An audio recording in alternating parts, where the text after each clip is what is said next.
All right, take two. It cut me off on my last one. But we were matching integrals to their limit definitions. So we matched the first one to the last limit. Now looking at the next one, notice that I'm looking at the second limit. So here, when I'm looking for this term right here on the outside, because that change in x equals b minus a over n is usually one of your easiest indicators. So here I know that my b value is e and my a value is 1, which means that I'm looking for an integral that has a bottom bound of 1 and a top bound of e. On the next one, I have another integral. The bottom bound is 0 again and the top bound is e. And so this time when I do my b minus a, I have e minus 0, which is just going to give us e. And then process of elimination, this last one has to be it. But also notice that 2e minus e just gives us another e.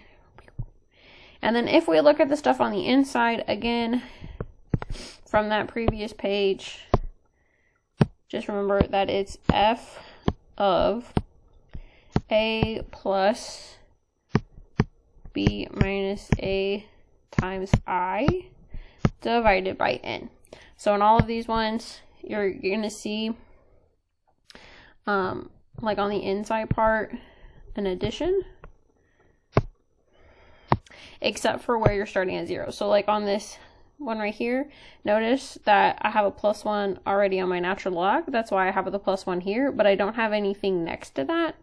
On this one, where I'm starting at e, notice that I have a plus e here on the inside versus like I don't have a plus e here. So this plus e comes from my bottom bound being a on the inside.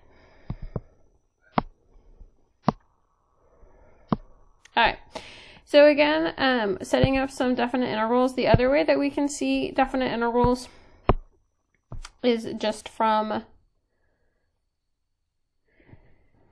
area under the curve again. So we're looking at the area under the curve. We're starting at 0 and we're going to 2. Notice that my f of x is 6 minus 3x, and then I have my dx. Now, we haven't quite talked about how to find these algebraically, which will be in our next section, which is the fundamental theorem of calculus. However, notice that the type of shape that I have here is a triangle. So I can do 1/2 base times height. So I have 1/2, my base is 2, my height is 6. 1/2 times 2 gives me 1. So I'm just left with a 6. And that's my answer.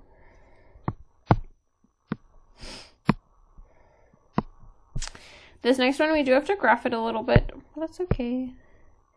The biggest thing here that we have to remind ourselves about, because like right now, this equation does not look like something that we would be able to solve geometrically.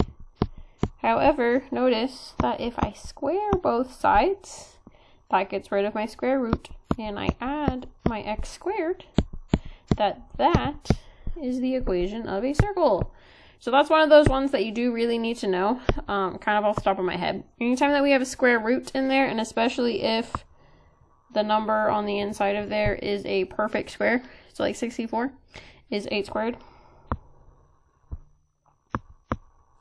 And we're going from -8 to 8. So we have a semicircle there. So remember that our semicircle, our normal, just like full circle formula is pi r squared. If I'm dealing with a semicircle, I would divide by 2. My radius here is 8, so I get 64 pi divided by 2.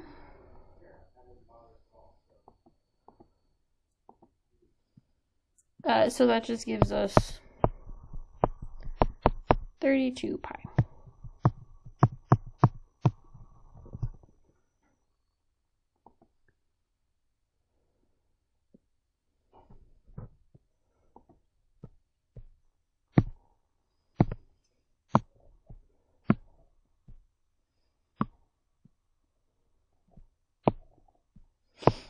right, we're going to go ahead and skip ahead to our integral properties.